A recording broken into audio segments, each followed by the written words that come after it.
పార్లమెంట్లో తెలంగాణ వాణి రాష్ట్రానికి చేయొద్దు హాని అని అంటోంది బీఆర్ఎస్ పార్టీ. మాకు కొంచెం టైం కేటాయించండి, మా సమస్యలపై ఫోకస్ పెట్టండి అంటూ గులాబీ పార్టీ విజ్ఞప్తి చేస్తోంది. ఈసారి పార్లమెంట్ సమావేశాల్లో రాష్ట్రానికి సంబంధించిన అంశాలపై కేంద్రాన్ని నిలదీసేందుకు అటు కాంగ్రెస్ ఇటు బీఆర్ఎస్ సిద్ధమయ్యాయి. కౌంటర్ ఇచ్చేందుకు రెడీ అంటోంది బీజేపీ. ఢిల్లీలో జరిగిన అఖిలపక్ష సమావేశానికి బీఆర్ఎస్ తరపున ఎంపీ సురేష్ రెడ్డి హాజరయ్యారు. రాష్ట్రానికి సంబంధించిన అంశాలపై చర్చించాలని కోరారాయన. ముఖ్యంగా తెలుగు రాష్ట్రాలతో పాటు దేశవ్యాప్తంగా ఉన్న నీటి వివాదాలను పరిష్కరించి ప్రజలకు నీళ్లు అందుబాటులోకి తీసుకొచ్చేలా కేంద్రం చర్యలు తీసుకోవాలంటోంది బీఆర్ఎస్. ఆంధ్రప్రదేశ్ తెలంగాణతో కానివ్వండి, కర్ణాటక తమిళనాడుతో కానివ్వండి, ఇట్లా దేశంలో ప్రతి నదిపై వివాదం ఉంది కాబట్టి దీనిపై చర్చ జరిగి చట్టాల్లో మార్పు తీసుకొచ్చి వెంటనే ప్రజలకు ఆ నీటి అందుబాటులో రావడానికి తగిన చర్యలు తీసుకోవాలా. పార్లమెంట్ ఒక నిర్ణయం కావాలనేది ఒకటి. రాష్ట్ర విభజన జరిగి 12 ఏళ్లు దాటినా ఇంకా అనేక సమస్యలు పెండింగ్ లో ఉన్నాయి. ఎన్నో హామీలను కేంద్రం నెరవేర్చాల్సి ఉంది. వాటిపై చర్చ పెట్టాలని కోరామంటోంది బీఆర్ఎస్.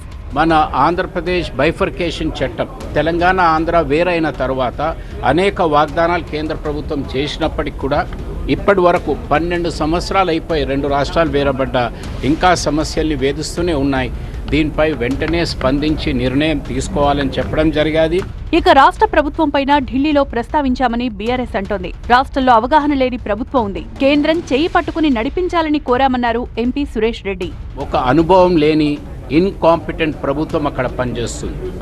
వారికి అనుభవం లేక పరిపాలన ఎలా నడిపించాలనే మార్గంలో చాలా ఇబ్బందులు ఎదుర్కొంటున్న సమయంలో దీనికి చిన్న ఉదాహరణ కూడా చెప్పడం జరిగాది.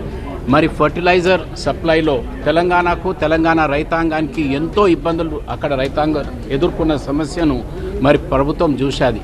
అందుకు ఈ నెక్స్ట్ సీజన్లో కూడా తప్పనిసరిగా కేంద్రం రాష్ట్ర ప్రభుత్వానికి సూచనలు తెలిపి సలహా తెలిపి చేతు పట్టుకొని నడిపిస్తేనే అక్కడ రైతాంగానికి ఇబ్బంది కాదనే విషయాన్ని కూడా స్పష్టంగా చెప్పాం. ఇక కేంద్ర బడ్జెట్లో తెలంగాణకు ప్రాధాన్యం ఇవ్వాలంటూ విజ్ఞప్తి చేశామంటోంది బీఆర్ఎస్. రాష్ట్రానికి రావాల్సిన నిధులు, పెండింగ్ ప్రాజెక్టులతో పాటు అనేక అంశాలను పార్లమెంట్లో ప్రస్తావిస్తామంటోంది కాంగ్రెస్. ఇక ఆ 2 పార్టీలకు కౌంటర్ ఇచ్చేందుకు సిద్ధమవుతోంది బీజేపీ.